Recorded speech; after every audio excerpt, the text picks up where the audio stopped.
શું ગયા ભાઈબંધ ધૂમ ધૂમ ટેણાવ તો ભાઈ આપણા ગામમાં એક સાઈડ તડકો છે અને એક સાઈડ જબરજસ્ત અંધારીને આવ્યું છે ભાઈ. કારણ કે અંબલાલે કમેન્ટમેન્ટ કરી હતી કે ભાઈ કાલે તંત્ર દ્વારા સમગ્ર ગુજરાતમાં ભાઈ રજા રહેશે, એટલે રજા જ હોય.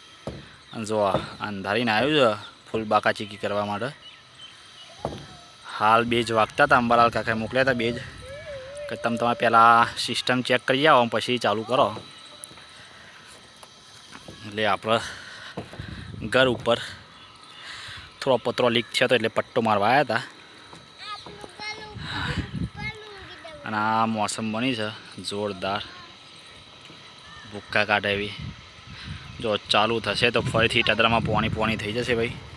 કારણ કે ઇટાદરા ગામમાં ઠેઠ આપણા ઘર પાસે પોણી આવી ગયું હતું આટલા સુધી. તમે જે આગલો વિડીયો જોયો એમાં. અને બસ સ્ટેન્ડે ફૂલ ભરાઈ ગયું હતું. બસ સ્ટેન્ડે હાલ કોરું જ છે, કારણ કે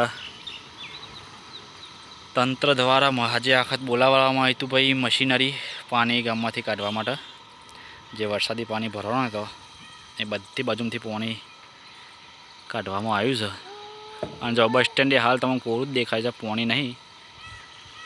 અને આપણા ઘર પાસે ઠેઠ આટલાથી પાણી હતું. અને આ છે ભાઈ આપણા ઘર જોડે વિહત મેલાડી માતાનું મંદિર, જે સરસ મજાનું મંદિર છે ભાઈ. અને બહુ જૂનો ઇતિહાસ છે, રાજા રજવાડો વખતનો. મંદિર તો જો કે નવું હમણાં જ બન્યું, પણ લોકવાયકા મુજબ બહુ જૂની સ્ટોરી છે, સરસ મજાની. જે ઇટાદરા ગામ લોકોને ખાસ કંઈ ખબર જ નહીં. એક નવા વિડીયોમાં આપણે બનાવીશું અને મોટા વડીલોને પૂછીશું, પછી આપણે વિડીયો બનાવીશું. કારણ કે માતાજીના જોરદાર પરચા છે ભાઈ. અને આપણે દેખાય ખોડિયાર માતાનું મંદિર. આ રે આપણા ઘર પાછળ પટેલ MM હાઈસ્કૂલના બાળ મંદિર. અરે bank of Baroda, Dudhsagar dairy નહીં, અમારી દૂધ સરિતા હા, ઇટાદરા સહકારી મંડળી અને પંચાયત. તો ભાઈ અંધારીને આવ્યું છે જોરદાર. હવે રાહ જોઈએ જેટલી મિનિટમાં બાકાચીકી બોલાવી.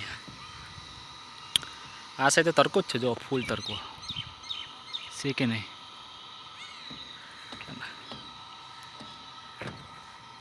આમ પત્રો પર ડમ્મા પટ્ટો ચોંટાડવા આવ્યા છીએ અને પત્રો ગરમ થઈ ગયો, એકદમ તડકો આવી ગયો એટલે